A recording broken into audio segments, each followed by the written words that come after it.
Hey y'all, welcome to Art of the Budget. It's me, Nicole, and I just wanted to do a follow-up to my last video, how to make an emergency budget. In that video, I talked about how to make a budget, my bare bones budget, to see how long I can live off of my emergency fund. And I did talk a little bit about what to do if you don't have an emergency fund, but obviously that is the case for most people in the US. Most people don't have even $400 to cover an emergency, and so this is a really intense rough time for, frankly, everyone. So I wanted to talk just a little bit about how to make a true emergency budget if you're dealing with like not having an emergency fund. So in the video that I did the other day, I cut my budget down to an emergency bare bones budget of under $2,000. And I was cutting that from, I just wanted to show you, my April budget, for example, was $3,500. Now, I usually do a zero-based budget, so that includes any money that I put into retirement after taxes, any money that I shared with the community, any money that I saved, that's all included in that number. And so when I cut my budget down to the emergency budget, I cut actually all of those things, right? In my emergency budget, I didn't share my income. I didn't invest for retirement.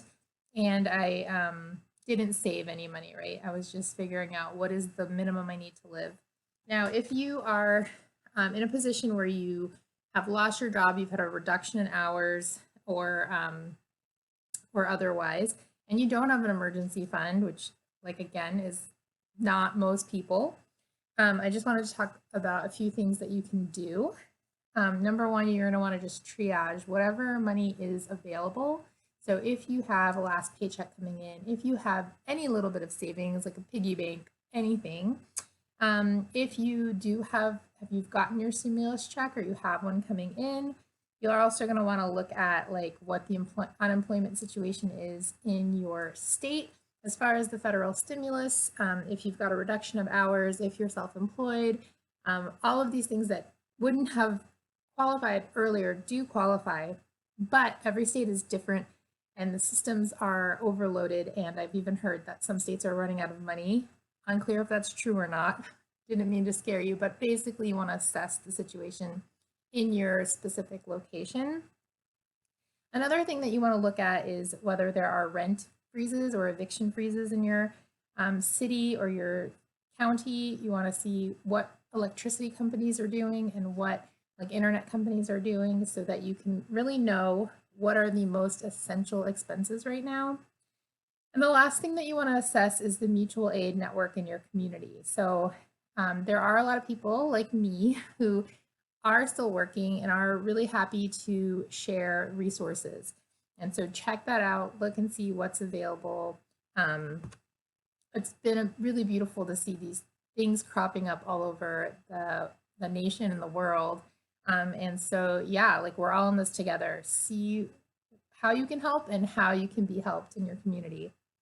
Okay, so now I just want to talk about some really practical things. The very first thing you're going to want to do, of course, is secure things like your housing and your food.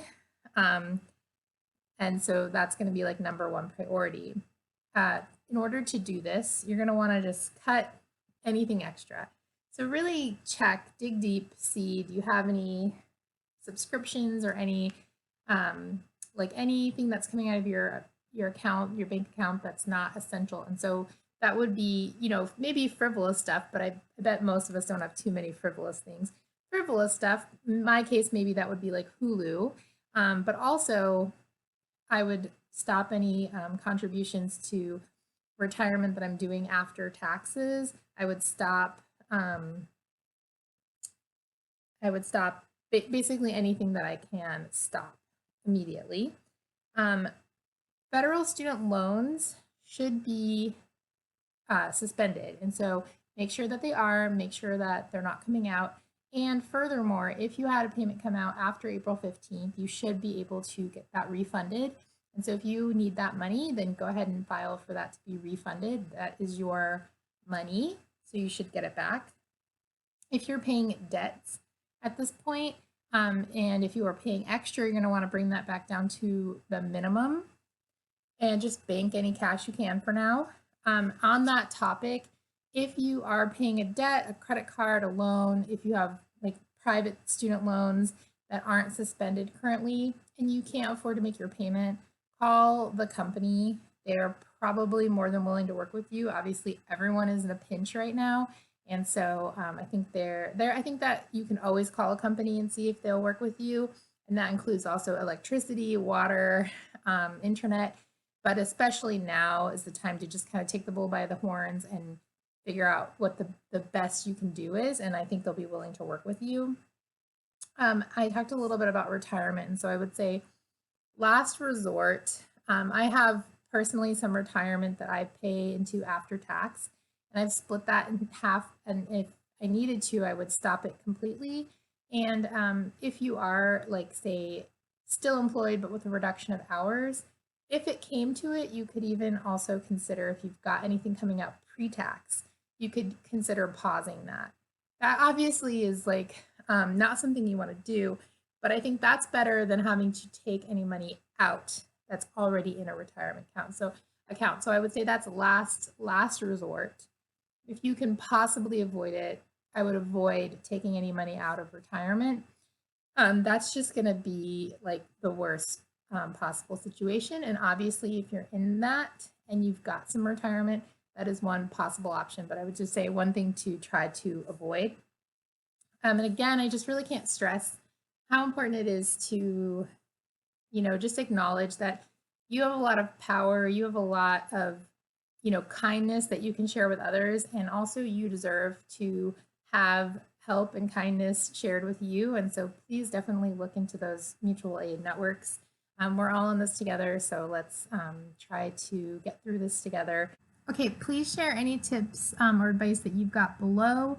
And thanks for watching. I hope that you're doing as well as possible in these very unique circumstances that we find ourselves in. And I will see you in the next video. Thank you so much.